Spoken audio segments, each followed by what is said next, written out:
Bem-vindos ao Da Capa à Contra Capa. Nesta semana fazemos um ponto de ordem sobre a saída do Reino Unido da União Europeia. Enquanto em Bruxelas os Estados-membros divergem sobre os principais cargos europeus, no Reino Unido tudo está neste momento em suspenso, à espera da decisão dos conservadores britânicos para decidir quem quer na liderança, Boris Johnson ou Jeremy Hunt, podem ser também os próximos chefes de governo. Que caminhos pode tomar o Brexit, o que pode implicar para a Europa, entre outros assuntos, para debater como pano de fundo a situação na Europa, tópicos para a conversa com Ana Gomes, eurodeputada do PS, em fim de mandato, e Miguel Poiares Maduro, diretor da Escola de Governação Transnacional do Instituto Universitário Europeu de Florença, uma reflexão nesta parceria Renascença Fundação Francisco Manuel dos Santos para os próximos 30 minutos.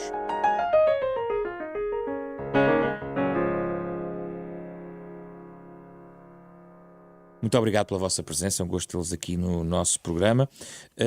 Vamos começar pelo Brexit num momento de paragem. Confesso, e os ouvintes ouvirão isto também se calhar com alguma surpresa, mas nós tivemos muitas vezes o tema Brexit alinhado, mas sempre o abandonámos porque a todo momento havia uma novidade que tornava o programa sempre desatualizado.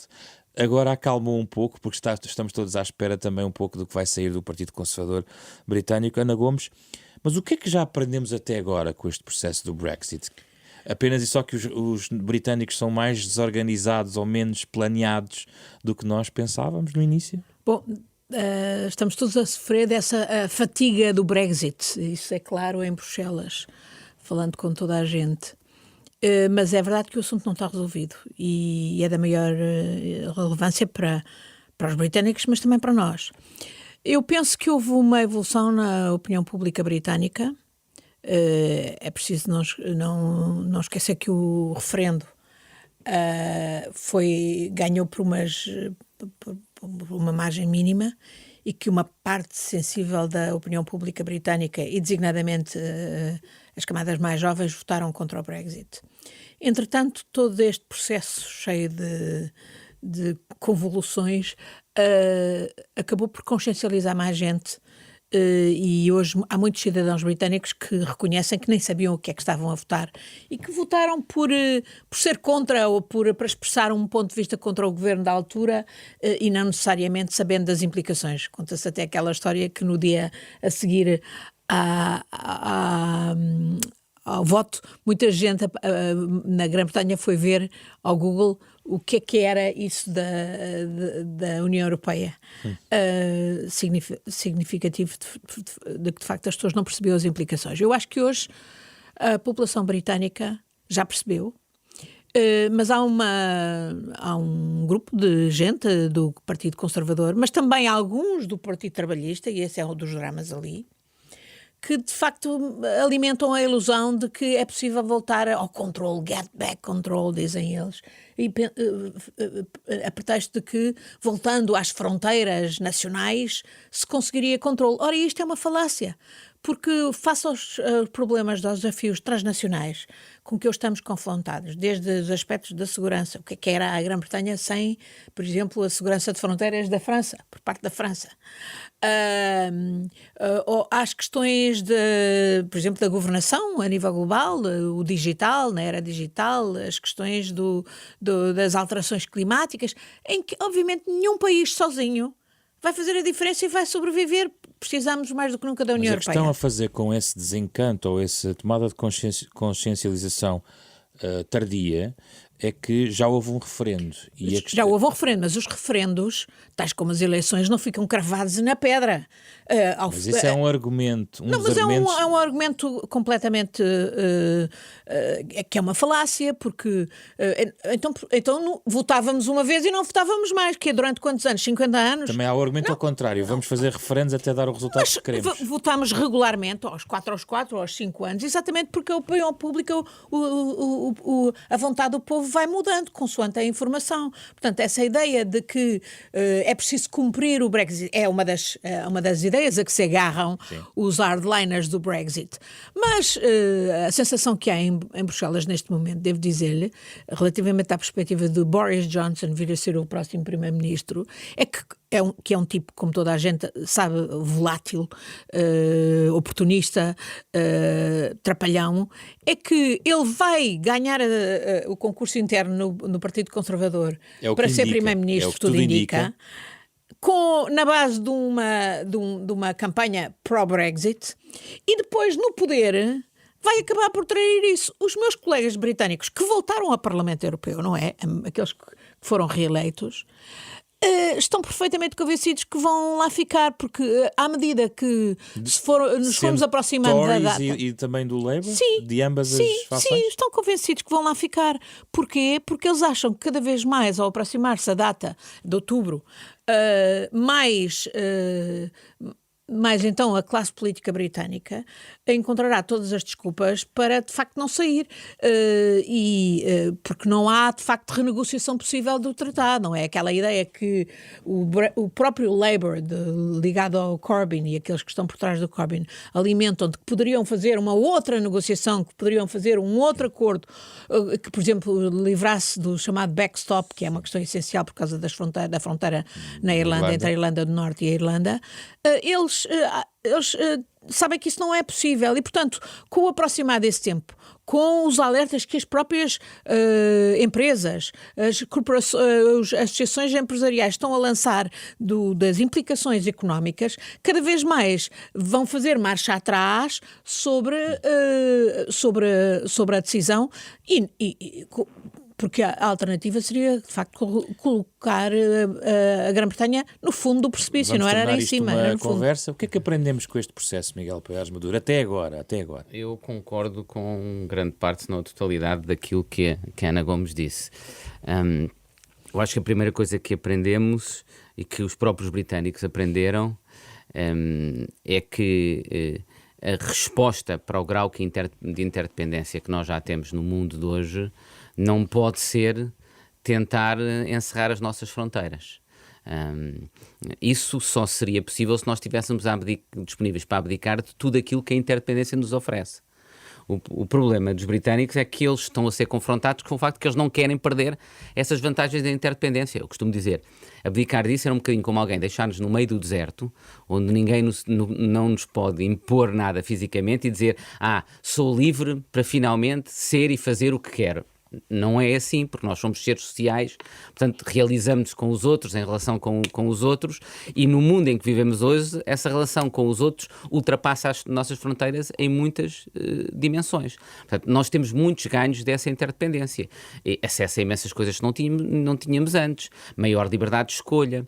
Essa interdependência é geradora de paz, porque o facto de que a prosperidade de cada um dos nossos Estados depende daquilo que se passa nos outros Estados, é uma garantia de paz também. E essa, aliás, foi uma das lógicas fundadoras do processo de integração europeia.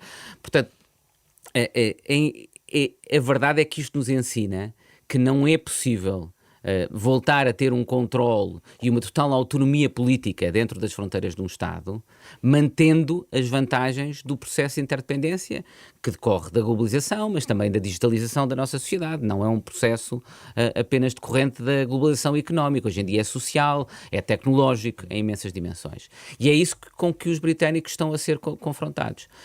E por isso é que também deixámos de ouvir, curiosamente, os outros populistas na Europa defender a saída da União Europeia. Eles já perceberam que isso não é solução. O que não significa que os problemas tenham acabado para a União Europeia. Porque aquilo a que estamos a assistir é outra coisa preocupante, eu acho, que é aquilo que eu chamo de desintegração a partir do interior. Ou seja, que é, em vez de saírem da União Europeia, alguns deles tentam evadir-se a alguns princípios fundamentais da União Europeia.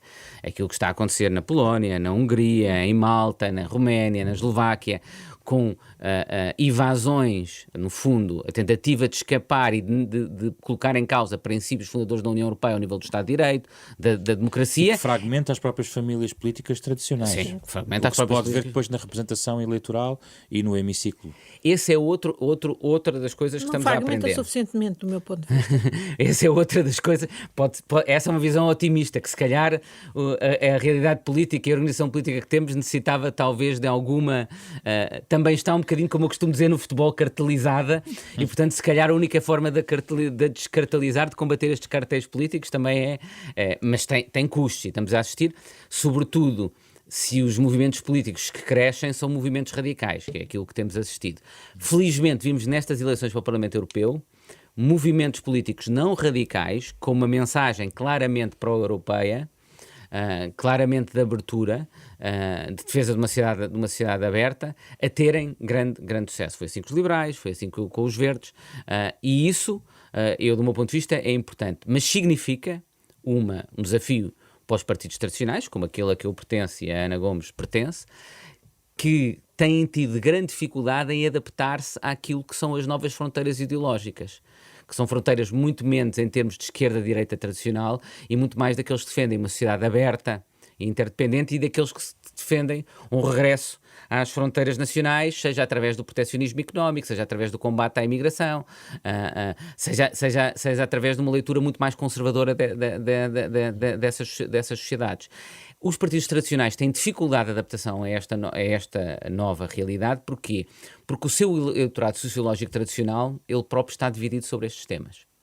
E daí que a forma como os partidos tradicionais têm reagido em muitas circunstâncias é, no fundo, através de uma ambiguidade política, não tomando uma posição clara. Aliás, basta ver que no Reino Unido, os próprios conservadores, mas sobretudo ainda mais nos trabalhistas, a divisão é enorme. É exatamente o que eu ia notar. Essa divisão Aliás, há um colega meu britânico, conservador, que perdeu o seu lugar, que ainda esta semana me dizia muito contristado que achava que não tinha espaço, ele ainda por cima é de origem paquistanesa, que não tinha espaço para viver na Inglaterra de hoje, onde ele nasceu. E à procura de ir para o outro lado do mundo, ou da parte do mundo trabalhar, e dizia-me, porque tu não vais ter mais o Reino Unido. Se o Brexit vai por diante, tu vais ter o Reino desunido. Porque uma das consequências vai ser a fragmentação do próprio Reino Unido. Isso é uma das coisas que... Esse problema acho que vamos ter, independentemente de o Reino Unido sair ou não sair. Eu escrevi um artigo já aqui há alguns meses em que dizia que, do meu ponto de vista, a solução mais natural a que iríamos chegar era a permanência do Reino Unido. Na altura ainda poucos defendiam isso. A minha lógica era simples, é que as condições políticas internas do Reino Unido que conduziram ao Brexit são as mesmas que tornavam impossível um acordo quanto à forma do Brexit. Sim, porque eles dependem do mercado único, absolutamente. A economia do Reino Unido depende do mercado único. Essa incapacidade política de encontrar uma solução quanto à forma do Brexit iria levar, no fundo, a que a questão se colocasse de novo. E eu aí concordo totalmente com Ana Gomes. Quer dizer, sim, concordo com a ideia.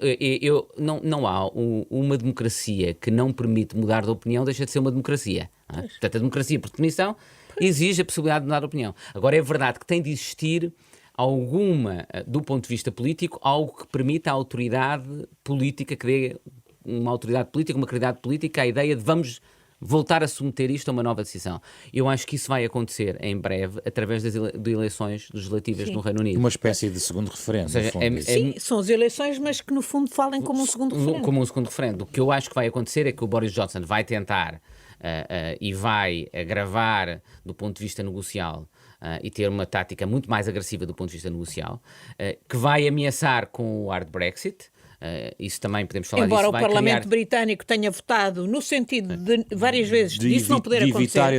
Mas é esse mesmo que eu acho que vai acontecer, é que ele vai entrar em conflito com o Parlamento e depois vai haver ali uma escolha que é ou ele tenta, no fundo, que se chega ao hard Brexit quase como facto consumado, ultrapassando o Parlamento, e portanto, mas isso cria uma crise constitucional no Reino Unido, onde o Parlamento é talvez o princípio mais fundador da democracia britânica, é a soberania parlamentar. E portanto, eu não acho que ele vá conseguir fazer isso, nem que acabe por querer correr esse risco, e portanto, ele não conseguindo fazer isso, e o Parlamento não o deixando de fazer o hard Brexit, a única alternativa é eleições. E essas eleições vão ser depois eleições em primeiro lugar, e desde logo, sobre se deve ou não fazer um segundo Brexit. Existindo um Parlamento com esse capital político renovado, esse Parlamento terá autoridade para voltar a submeter esta questão. Agora, o que eu acho que é importante nós termos em causa, a Ana Gomes dizia muito bem, que o Reino Unido está profundamente dividido. É que o Reino Unido que permanecer na União Europeia, se o Reino Unido permanecer na União Europeia, nós não voltamos ao status quo ex ante.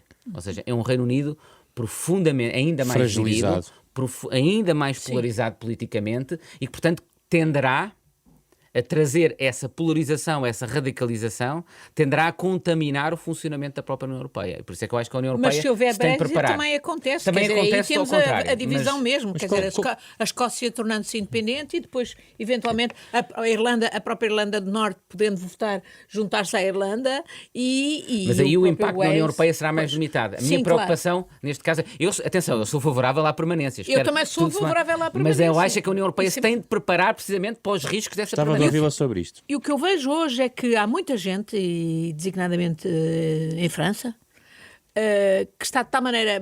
Porque isto tem sido uma exaustão também para a própria União Europeia, uma exaustão de recursos, de tempo, de energia. Há quem esteja cansado, eu vejo ao nível das instituições, e que diga...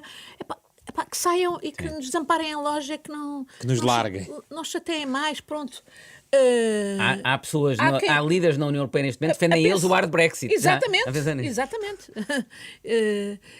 Bom, eu acho que não podemos ir por aí e acho que se for possível evitar isso, se deve evitar. E acho que um aspecto positivo é que os britânicos não vão ser os mesmos, porque houve muita área onde os britânicos, sendo, por exemplo, olha, a área da segurança e defesa, uma área onde, obviamente, a Grã-Bretanha é um dos grandes provedores de segurança e defesa a nível global, era uma das áreas onde eles podiam dar cartas na União Europeia. Escolheram boicotar. Ou só não boicotavam quando lhes dava jeito. Mesmo por exemplo, aquela missão Atalanta nas costas do Índico para combater a pirataria. Dava-lhe jeito e eles até aceitaram ter o quartel-general em Northampton em Norwich e comandar a operação, etc. Agora, o Reino Unido que fique é um Reino Unido que vai ser, no fundo, muito mais pró-europeu, penso eu, e menos boicotador daquelas áreas onde eles costumavam boicotar. Mas poderá jogar menos, por exemplo, nessa questão da segurança e defesa? Não, acho que pelo contrário, acho que até pode ser jogar mais e mais forte. Aliás, acho que se sair, aí estamos condenados até pela vizinhança. Quer dizer, mesmo que a Grã-Bretanha saia, é uma área onde, obviamente, vai continuar a haver cooperação com o Reino Unido, é da segurança e defesa, ou o Reino Unido, é da segurança e defesa, até porque a Europa está a avançar nessa área, por virtude do que está a passar a nível da NATO, com os Estados Unidos, etc. E, portanto, é uma das áreas onde o Reino Unido não pode prover a sua segurança exclusivamente sem alguma articulação com a própria União Europeia. Portanto, embora se o Reino Unido sair de forma de hard Brexit, isso vai tornar todas as outras mais discussões complicado mais complicadas. E muito mais... todos isso significa que, por exemplo, que eles não assumirem sequer as responsabilidades financeiras que têm, que são para o futuro, mesmo não pertencendo à União Europeia, por exemplo, relativa aos funcionários britânicos, na União Europeia, tudo isso vai tornar extremamente difícil qualquer outra forma de E este cooperação. argumento de mantendo-se o Reino Unido e o impacto que terá também na própria União Europeia, que era um dos argumentos aqui eu do Miguel penso que Pérez-Maduro. será positivo, porque, como lhe digo, acho que é bom, é fundamental ter o Reino Unido, por todas as razões, e será um Reino Unido menos boicotador naquelas áreas onde o Reino Unido costumava boicotar. Está otimista. Eu acho que aí a Ana Gomes está um bocadinho otimista, porque eu temo que o grau de polarização e radicalização da política interna no Reino Unido acabe por dificultar muito esse papel positivo do Reino Unido no seio da União Europeia. Não, penso que não, porque acho que isso será sinal de que aqueles setores da população que de facto são europeístas convictos e que se mobilizaram para impedir o Brexit, digamos que prevalecerão. Vai depender muito também do resultado de um eventual segundo referendo. Por exemplo, a vitória para a permanência for tipo 60%, 40%, sim, acho que isso muda muito a dinâmica. Se a vitória para a permanência for de 2 pontos de percentagem... Não, eu pensei que a própria União Europeia terá muito menos tolerância. Terá muito menos tolerância para os opt-outs e os boicotes britânicos do que no passado. Depois, digamos, desta questão estar resolvida. Mas eu também tenho esperança que se consiga evitar o Brexit. Mas os eurocéticos eleitos lá continuarão, porque têm mandato no Parlamento Europeu. Mas os eurocéticos não são só britânicos. Não, mas no caso dos britânicos, pode haver um segundo referendo na capa de uma legislativa que muda a relação de forças. No Parlamento Europeu nós temos tido, e é com força crescente, setores eurocéticos que não são sequer só britânicos, não é? Se calhar muito piores que os britânicos que são normalmente, pelo menos, democratas, são, por exemplo, grupos do género representam forças como a de Orbán ou de Salvini, ou a AfD alemã, que agora entra também pela primeira vez no Parlamento Europeu. Agora, apesar de terem crescido em número, eles não cresceram tanto como alguns previam, não é? Não foi uma maré como isso é uma boa notícia, na sua perspectiva. Boa notícia. E eles estão também cheios de divisões. Embora tenham constituído um grupo e vão por essa via ter muito dinheiro para as suas atividades, etc., mas isto vai ser obviamente bastante escrutinado, estou convencida pela imprensa e pelas próprias instituições, mas apesar de tudo eles têm divisões e há áreas onde eles se dividem e portanto e têm contradições, portanto digamos que o campo europeísta, para mim o principal problema nem é tanto o impacto dessas forças anti-europeias, que eu não lhe chamo eurocéticas, eu chamo-lhes anti-europeias. O problema é as forças pró-europeias não se articularem suficientemente para fazer avançar a União Europeia e corrigir aquilo que claramente tem que ser corrigido, designadamente ao nível das políticas económicas. Mas aí, curiosamente, eu acho que se o Reino Unido acabar por ficar, essa preocupação que do meu ponto de vista deve existir, com criar um funcionamento da União Europeia que não permita uma contaminação desse ambiente político envenenado no Reino Unido por parte da União Europeia, pode conduzer uma oportunidade ao mesmo tempo à União Europeia. Porquê? Porque eu acho que pode ser a oportunidade para diferenciar entre, claramente, duas formas de integração na Europa. Uma, no fundo, que é aquela com que os britânicos, tudo somado, se sentiram razoavelmente confortáveis, que é do mercado interno, não é? Com depois, eventualmente, uma participação ao nível da segurança e cooperação, e depois um outro nível de integração, que participem os outros Estados, com integração claramente económica e política, e que assente, por exemplo, num orçamento próprio, associado à volta da zona euro. Eu acho que isso pode ser a oportunidade para, ao mesmo tempo, fazer isso. Ou seja, o Reino Unido acabar por não ficar e termos de redesenhar a própria União para adaptar a essa realidade, pode ser uma oportunidade para a própria União tomar passos importantes em matéria de integração, que eu acho que são necessárias em política económica. É verdade. Eu acho que sim, que é uma grande oportunidade e espero que se venha a verificar e a não desperdiçar. Mas o grande problema, penso eu, é que dentro do campo europeísta temos ainda uma grande demarcação em relação às políticas fundamentais, designadamente económicas da União Europeia e à questão do completar da arquitetura do euro. Aliás, o Juncker, neste discurso aqui que fez agora em Sintra para os governadores dos bancos centrais, que é um grande discurso, devo dizer, recomendo a leitura atenta desse discurso, onde ele identifica 6 aspectos relacionados com o euro. E entre um dos aspectos que ele diz é que as regras não podem ser estúpidas. As regras têm que admitir flexibilidade e, sobretudo, permitir a adaptação àquilo que serve os cidadãos. E isto era a propósito, por exemplo, das políticas neoliberais que foram aplicadas na sequência da crise financeira de forma cega, com aquela visão ordoliberal, não há esse neoliberal risco no dos orçamento alemães. Da zona euro? Exatamente, e ele diz, não é só isso, todas essas políticas, e ele explica como isso foi estúpido. Aliás, ele vai à Gênese, vai ao Pacto de Estabilidade e Crescimento, que em 2003, 2004 foi violado pela França e pela Alemanha. A Comissão quis aplicar regras e não conseguiu aplicar regras, foi a Tribunal, e depois o Tribunal deu uma resposta, uma decisão salomónica, e depois vem a resposta ordo-neoliberal à crise financeira com medidas estúpidas como aquelas que eram aplicadas aqui em Portugal, ou na Grécia, ou em Espanha, e foi a flexibilização dessas regras e uma interpretação flexível que permitiu que depois houvesse espaço para recuperar e para hoje estarem as economias a recuperar. E tal orçamento da zona euro poderia resolver. O orçamento da zona euro é fundamental.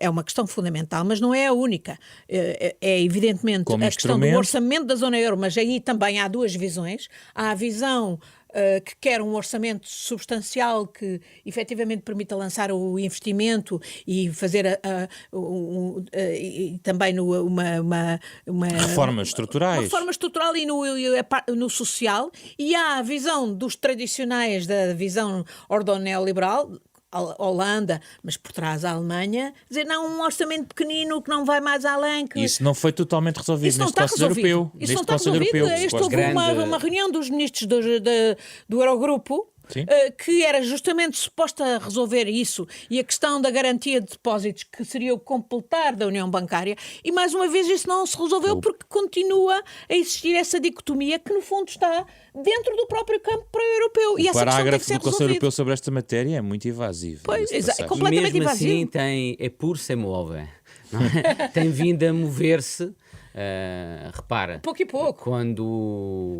Quando eu entrei no governo nessa altura, não havia sequer o princípio quase da União Bancária que entretanto surgiu, não é? Exato. Portanto, houve a União Bancária. Eu lembro-me quando no último ano que nós estivemos no governo, nós fizemos uma contribuição para o relatório dos 4 presidentes em que defendíamos a criação de uma capacidade orçamental da zona euro, que depois o atual governo português continuou a defender essa posição. E na altura parecia uma coisa impensável, utópica. Hoje em dia fez o seu caminho, tem feito isto é a União Europeia, não é suficientemente rápido, mas mesmo assim tem vindo a evoluir. Mas a grande dificuldade que nós temos realmente na Europa hoje em dia é esta de conseguir reconciliar preferências muito divergentes dos cidadãos europeus em diferentes locais da Europa. Eu costumo dizer que sim, mas é que tem muito a ver também com organização de diferentes comunidades políticas nacionais. Sim, é verdade. Essa é que é a dificuldade. Eu costumo dizer, quando falamos do déficit democrático europeu, dizemos a Europa não ouve os cidadãos. Não é bem verdade, porque nós sabemos o que é que os cidadãos querem. O problema é reconciliar essas diferentes preferências, porque aquilo que querem no norte da Europa e aquilo que querem no sul da Europa relativamente ao euro é muito diferente.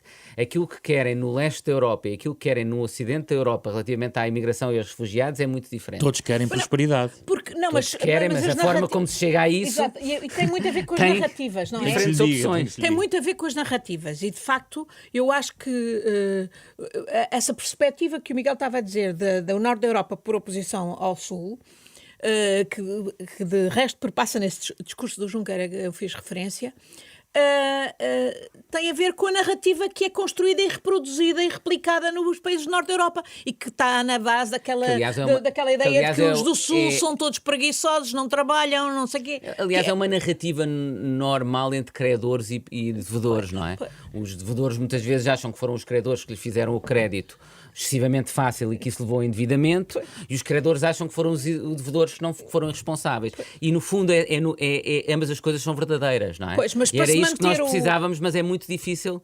Exato. Mas como diz o Juncker, para o euro, que é muito mais que um instrumento económico, é um instrumento político fundamental da construção europeia, para o sustentar e para o completar, essa questão tem que ser resolvida. Essa questão, e é de facto a questão que também, no fundo, está por trás destas dificuldades do Game of Thrones, portanto, da distribuição dos postos. Eu estou convencida que boa parte da insistência alemã por a Presidente da Comissão, aquele Sr. Weber, que obviamente não tem perfil nenhum para aquilo e com razão é rejeitado por todos os outros grupos políticos, digamos, do mainstream pro-europeu, é porque, em última análise, a Alemanha está a fazer a jogada para sacar o lugar do BCE, do Banco Central Europeu. E isso, devo dizer que se aí não haverá homem uma oposição chamado Jens Weidmann se sentar no Banco Central Europeu... Acho que é preferível, claramente, seja o Sr. Weber, muito Presidente mal. da Comissão Europeia.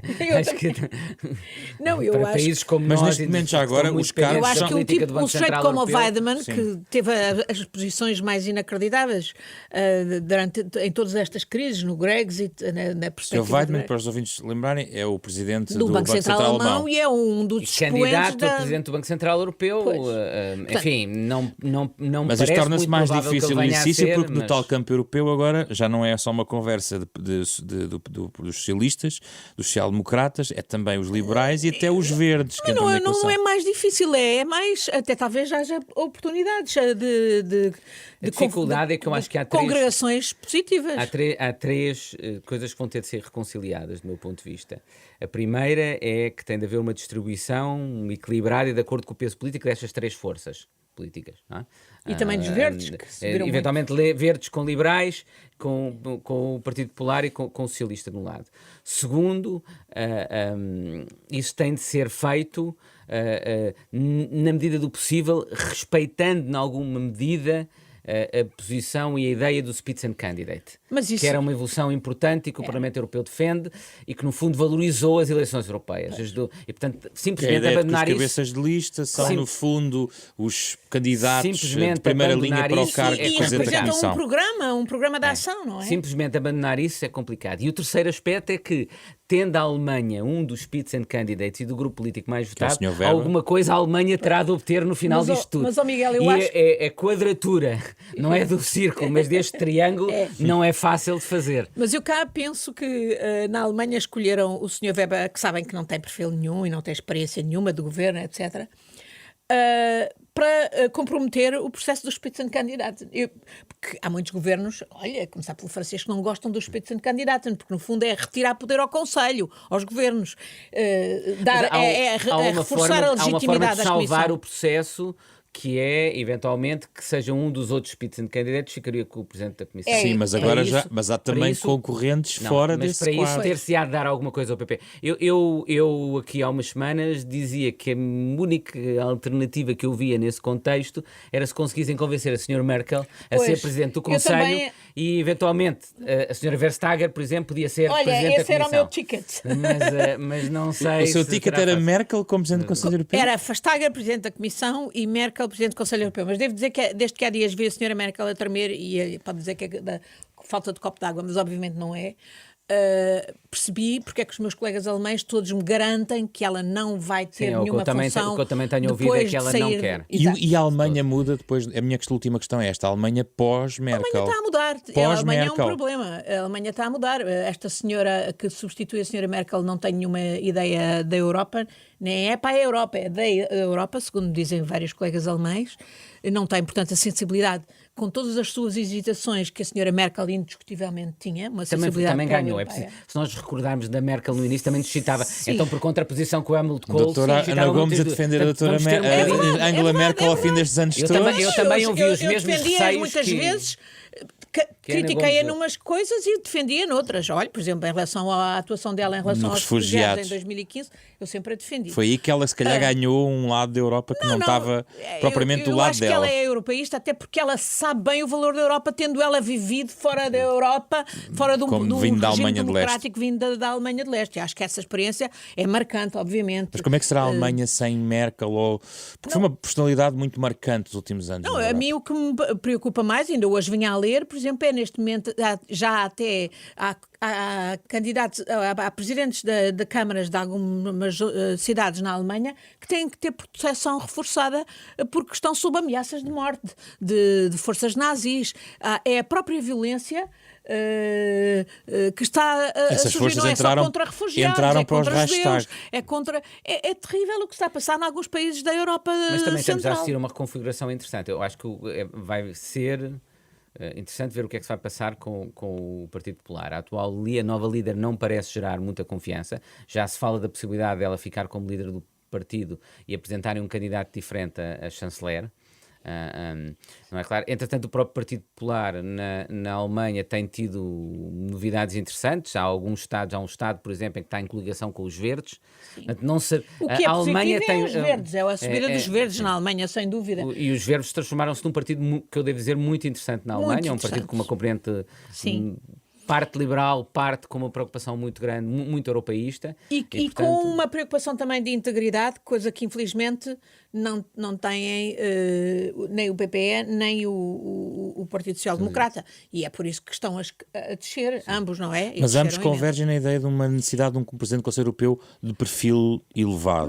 Mas repare, eu acho que o Spitzenkandidat, e eu sou a favor do processo do Spitzenkandidat, porque acho que justamente aproxima os cidadãos e responsabiliza, não é? Mas esse processo precisava de ser complementado com a ideia que também muitos defendemos no Parlamento Europeu, eu fui uma delas, a ideia das listas transnacionais. É isso, por exemplo, a que se agarra o Macron hoje para recusar o Weber e ele diz, com alguma razão, ele não recusa o Weber por ser do PPE, ele recusa o Weber por ser quem é, por não ter a experiência que ele acha que tem que ter. E por isso mas até se admite a hipótese Barnier, que também é do PPE. Mas eu acho difícil essa hipótese. Mas é difícil. Ele já se expôs tanto a atacar que se depois fosse recompensado dessa forma tão direta, acho que seria complicado, mas não excluo nada, quer dizer. Eu ainda tenho a esperança. A senhora Vestager aí pode ganhar alguns pontos. Exatamente, Na União eu acho Europeia que sim, é como que a no futebol, Vestager... previsões só no fim do jogo. Não, mas eu acho que sim, que no fundo o Weber, se os socialistas e os verdes e os liberais opõem-se ao Weber. Timmermans, o Timmermans, por oposição, também está excluído.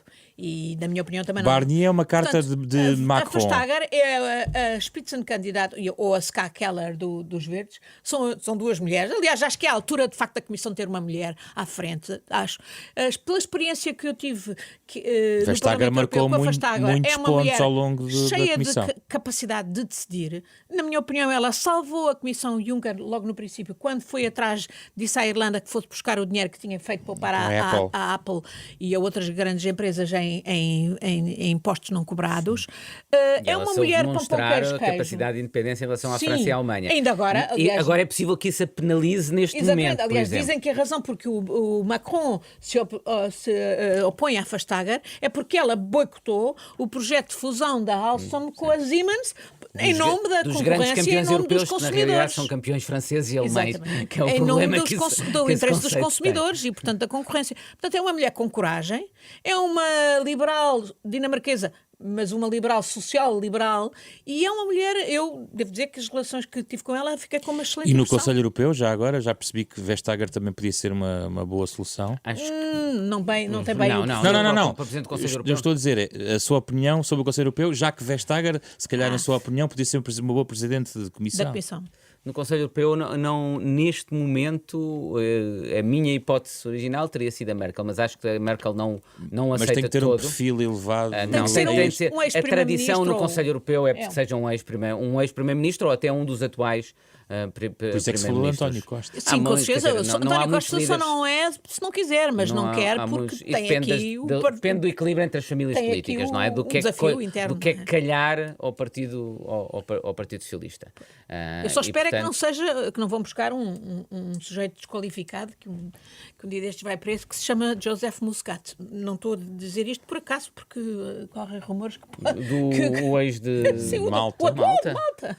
Espero que não. Espero bem que não, isso era a desgraça total da Europa. Bom, estamos no final da nossa conversa. Como sempre, pedimos aos nossos convidados que nos possam sugerir algo para os ouvintes poderem desenvolver as suas leituras ou o seu interesse por estes temas, a questão da Europa, a questão do Reino Unido.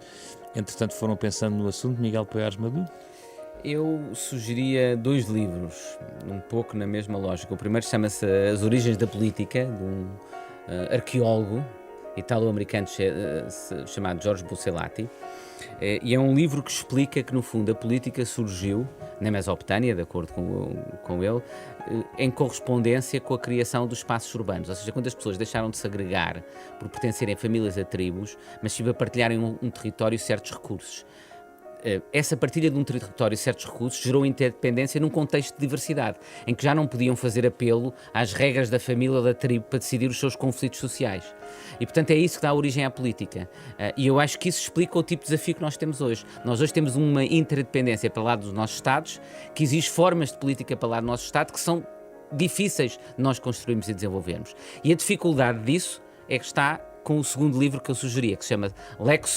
Lexus and the Olive Tree, Lexus e a Oliveira, de Thomas Friedman, um livro já com alguns anos sobre o início da nova globalização, da globalização que temos hoje, em que ele defendia que a grande tensão que nós estamos a assistir no mundo é que, por um lado, económica e socialmente, nós somos cada vez mais globalizados, era o que ele definia.